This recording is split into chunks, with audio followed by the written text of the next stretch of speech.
It is the 7th of May, the first sitting day for the newly elected state parliament, and protesters gather outside the gates to call on the government to stop coal seam gas projects in New South Wales, such as Santos Narrabri Gas Project.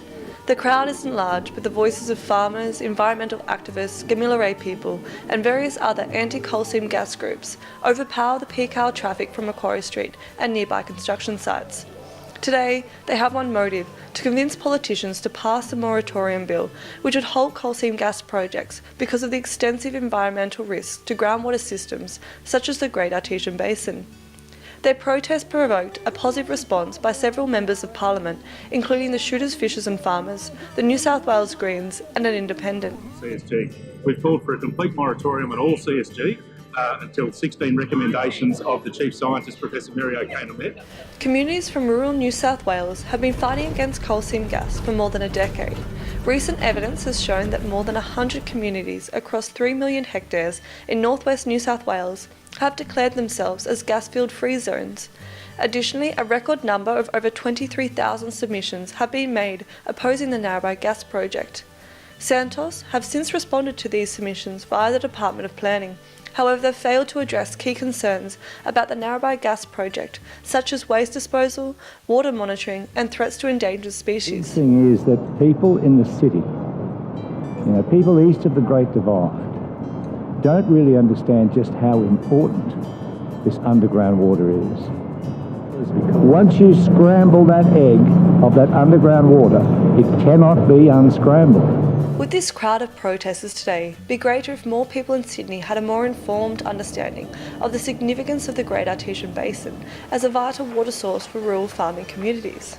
And do enough Australians know about fracking as a method of extracting coal seam gas and the risks associated with it towards the environment? A survey I conducted within my social sphere showed that only 29% of participants understood the process of fracking, where toxic fracking fluid is injected into a wellbore at high pressure to form cracks in deep rock formations to release the gas from the coal seams. This is a highly risky process as underground water systems are at risk of contamination and toxic wastewater is usually dumped on the surface, which can easily seep into nearby waterways. Well, all gas wells leak and all pipelines leak. About 7% leak immediately, and that came from Professor Ingraffia. They've done tests, and within, I think it's 20 to 30 years, 60% are leaking.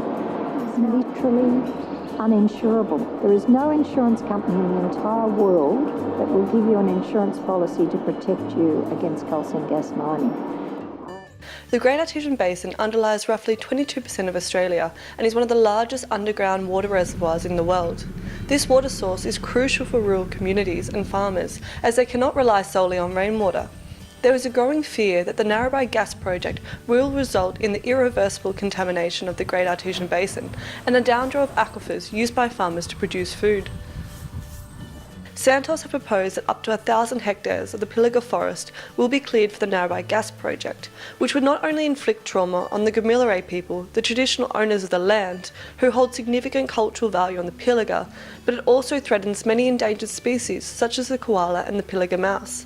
Alarmingly, the majority of political parties do support coal seam gas mining and receive political donations. Do you know that in the last financial year, the Santos Limited, the main Santos entity, donated almost $200,000 to the Liberal and National parties across Australia.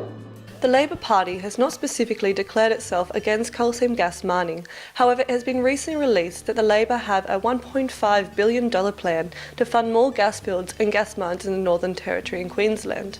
Labor was asked to speak at the rally, however turned down the offer. So is there a disconnection between city people and the land?